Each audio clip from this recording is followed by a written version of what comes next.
Debatti on väittelytilaisuus, jossa toinen joukkue vuorollaan puolustaa ja toinen vastustaa yhteistä teemaa sovitun ajan. Lopuksi tuomarit ilmoittavat käsityksensä siitä, kumman joukkueen esittämät todistelut olivat vakuuttavampia ja pätevämpiä. Debattikisa koostuu useista debateista, eli debattieristä. Aluetta, jolla debatti käydään, kutsutaan foorumiksi. Joukkueilla on ollut 15 minuuttia aikaa valmistautua debattiin. Hyvää iltaa! Minä olen Ville Keskinen Tampereen Nuorisokoulusta. Tämä on debatti, jonka aiheena on Suomi on maailman kilpailukykyisin maa. Puolustava joukkue ja vastustava joukkue. Debattikisaa johtaa ja väittelijöitä arvioi kolmijäseninen tuomaristo, jonka johtajaa kutsutaan preetoriksi.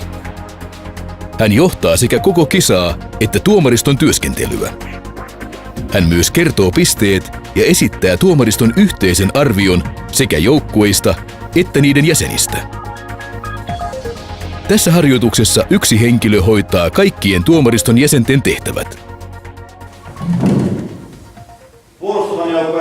Tuomariston jäsen arbiter kutsuu joukkueet foorumille ja kehottaa dominuksia esittelemään joukkueensa. Dominuksilla on 1 minuutti esittelyn tekemiseen. Arbiter antaa aloittamismerkin ja käynnistää kellon seuratakseen määräaikojen noudattamista. Puheenvuorot esitetään seisaaltaan. Puolustava dominus aloittaa. Minun nimeni Markus Aalto ja joukkueeseen kuuluu Elina Ruuskanen ja Niilo Kuikki.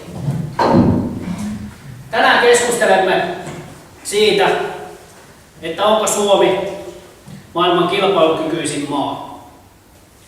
Luultavasti saamme hyvän kilpailun aikaiseksi. Uskon, että vastajoukkue on hyvin kyvykäs tähän keskusteluun ja toivon, että myös te katsojat nautitte tästä kilpailusta. Omasta puolestani haluan toivottaa teille antoisaa debattia. Dominukset eivät saa esittää väitteitä. He ainoastaan esittelevät joukkueensa ja voivat nimetä debatin aiheen ja oman joukkueensa kannan siihen. Perustelut kuuluvat 2 varsinaiselle väittelijälle.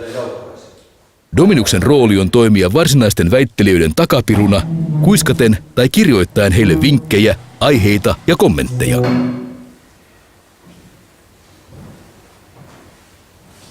Arvoisa yleisö, arvoisa vastustava joukkue, arvoisa tuomari. Joukkueemme edustaa maailman talousfoorumia. Joukkueemme edustajina Klaus Sirén, Euroopan taloustieteen huippuasiantuntijana, sekä Jussi Luola, erityisesti Aasian kehittyvien talouksien kyvykkäänä mestari.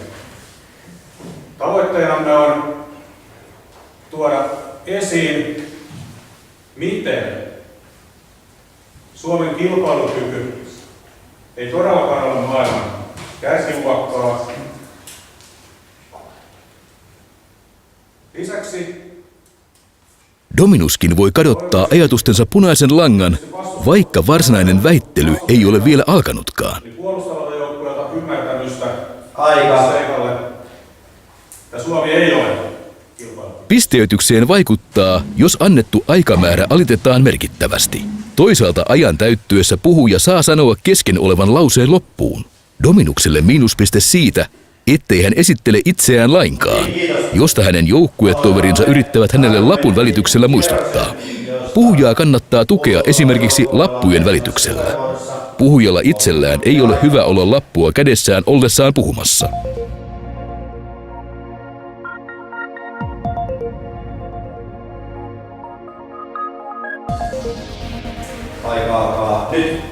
Joukkueen ensimmäinen debatoija tuo esiin selkeästi joukkueensa argumentit ja näkökannan aiheeseen.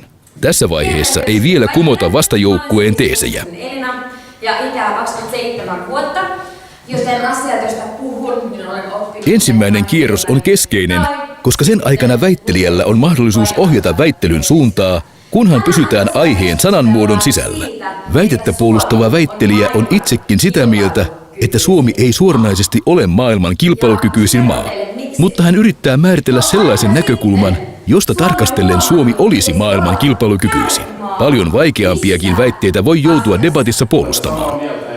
Debatissa vastapuoli saa ja sen suorastaan täytyy osoittaa aktiivisuutensa kommentoimalla vuorossa olevan puhujan sanomaa.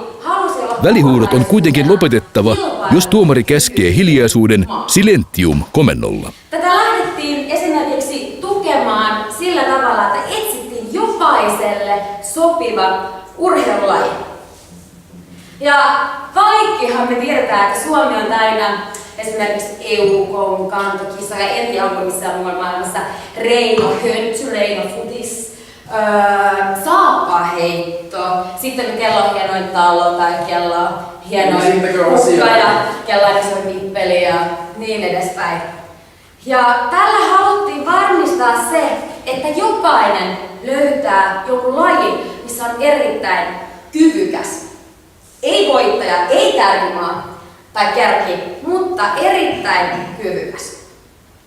Ja kyllähän me muistetaan, että silloin mäkin olen harrastanut sen tesistä ja mä olin ihan sairaan huono, mutta silti mä sain pelata, koska Suomi halusi, että mäkin saan kykyjä.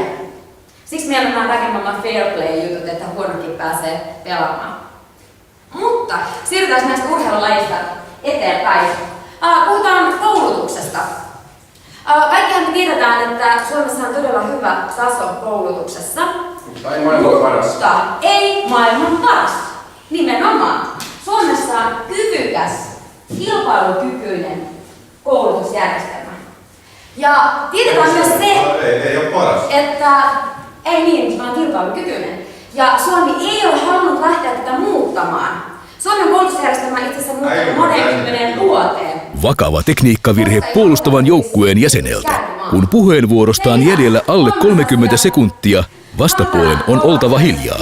Tässä kohtaa tuomariryhmän jäsen on jo näyttänyt 30 sekunnin kylttiä. Säännön tarkoituksena on antaa puhujalle tilaisuus vetää puheenvuoronsa rauhassa loppuun.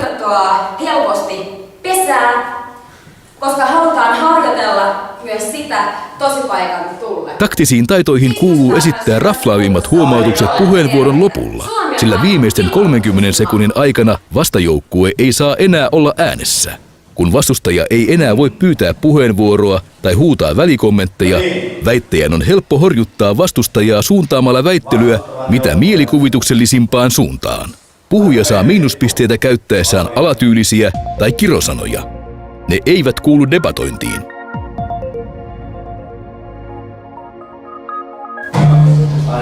Nyt. Joo, kiitoksia.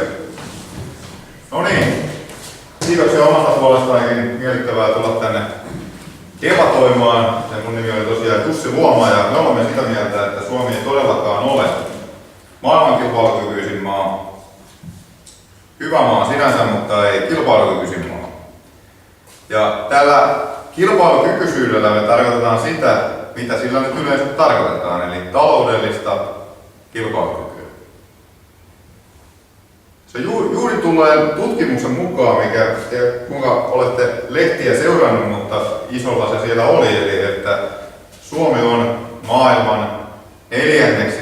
kilpailukykyisin maa. Ei siis ole kilpailukyky. Vastustava joukkue lähtee taloudellisesta kilpailukyvystä. Myös koulutuksen osalta tuodaan omat perusteet esiin.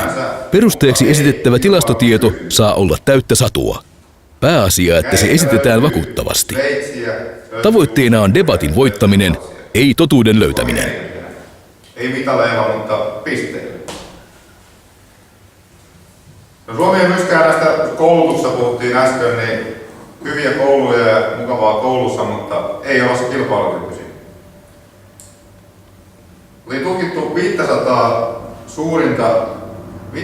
parasta yliopistoa ja sieltä löytyi perinteisesti Harvardia ja Yalea ja Stanfordia kärjestä, mutta Suomen sijoitus oli 74, eli ei siinäkään kärjessä ole. Helsingin yliopisto oli tämmöisellä sijoituksella. Suomella on myös tämmöisiä, mikä nyt ei ihan sitä meidän kilpailukykyä ei kuvaa sitä, että me kärjessä oltaisiin. Meillä on kuitenkin työttömiä reippaasti ja meillä ei oikein niin omalla porukallekaan pystytä antamaan kaikille työtä.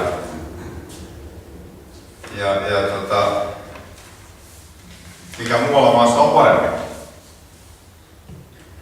Meillä ei myöskään löydy tällä hetkellä mitään sellaisia menestystarinoita, niin kuin esimerkiksi jostain ketjuista, missä kaikki käy Ikeassa ja Hennesillä ja muuta, niin meillä ei vastaavia ole. Myös sitten bruttokansantuote, millä useasti kuvataan talousmiehet kuvaa kilpailukykyä, niin Suomi on siellä 23. Monta maata on meitä edelleen. Ja tämä on per henkilö.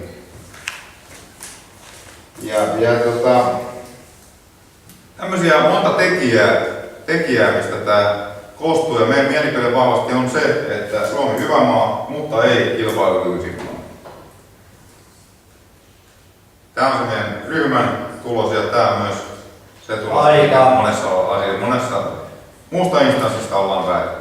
Kiitos. Kumpi tahansa joukkue voi pyytää Praetorilta kerran erän aikana neuvotteluaikaa. Praetorin on myönnettävä se. Tauko saa kestää 1 minuutin ja sen aikana molemmat joukkueet voivat keskustella toimintansa tehostamisesta.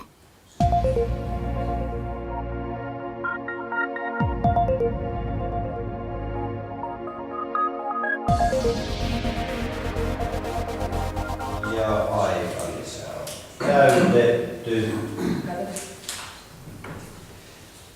Seuraavaksi puolustavan joukkueen jäsen suorittaa toisen kierroksen torjunnan. Torjuntapuheenvuoron tarkoituksena on torjua vastapuolen määritelmät ja argumentit. Torjunnassa ei lähtökohtaisesti saisi enää tuoda merkittäviä omia määritelmiä tai argumentteja oman perusväitteen tueksi. Tarvittaessa voidaan tästä säännöstä poiketa, jos esimerkiksi vastustajan argumentit on kumottu ja aikaa on vielä runsaasti jäljellä. Suomi ei ole maailman kilpailukykyisin maa. Kiitos. Esimerkiksi taloudelliset asiat, joita me emme suinkaan ottaneet huomioon syystä, koska koemme, että kilpailukyky on kaikella muulla tavalla mitattavissa. Talous vaikuttaa myös kaikkiin muihin tapoihin. Näin on. Mutta kuten sanoitte, että Suomi on 4. kilpailukykyisin maa, niin se ei kuitenkaan tarkoita sitä, että me sieltä nousisimme paremmaksi. Me pysymme aina siinä 4. tai sitä alemmalla sijoilla. Perustelen. Syyt on hyvin todennäköisiä, koska tässä hetkessä. Suomessa ei ole esimerkiksi pelkkiä kärkisijoja, jotka pysyy ykkösenä koko ajan, kuten Nokia, joka laski juuri äsken. Ole hyvä. Yes. Ensinnäkin tämä on aivan perusteltu. Vastajoukkueen väittelijä voi pyrkiä saamaan kommenttipuheenvuoron juuri parhaillaan puhuvalta vastapuolen väittelijältä. Tämä voi joko kieltää tai sallia sen. Kommenttipuheenvuoro esitetään seisten ja se pyydetään nousten seisomaan ja pitämällä kämmentä päälaen päällä. Vuorossa oleva puhuja voi myöntää puheenvuoron tai evätä sen esimerkiksi kädenliikkeellä tai suullisesti. Jos puheenvuoro myönnetään, se olisi esitettävä lyhyesti. Puhuja voi keskeyttää puheenvuoron koska vain, jolloin kommentoijan on istuttava paikoilleen. Puhuja voi joko ottaa omassa puheessaan huomioon puheenvuoron tai jättää sen kokonaan huomiotta. Koulustahan se potentiaali tulee. Koulusta todellakin tulee, mutta jos he opiskelevat siellä 10 ja 15 vuotta, niin sitähän ei silloin tulosta tule. Sitten myös otitte mukaan tämmöiset rikkaat ihmiset muualla maassa, niin Suomessa on tasaisesti rikkaita, kaikki, tai tasaisesti köyhiä. Kuten Euroopassa muualla maailmassa, siellä on joko ylirikkaita tai sitten todella kutiköyhiä. Ei pidä paikkaansa myöskään se. Ruotsi oli Suomen paremmalla sijoituksella ja Ruotsissa tasa-arvo on vielä parempi kuin Suomessa. Ja Suomessa, mitä otitte työttömyydestä puheeksi, niin Suomessa valitettavasti pidetään juuri työttömyyttä tahallaan alhaisena, koska Suomessa joillakin ihmisillä on paremmat mahdollisuudet olla työttömänä ja tienata enemmän kuin käydä töissä. Eli tätäkään väitettä en missään nimessä katsoisi sellaiseksi, että Suomi ei missään nimessä olisi taloudellisesti kilpailukykyisin maa. Ei se ole. Meidän perusteena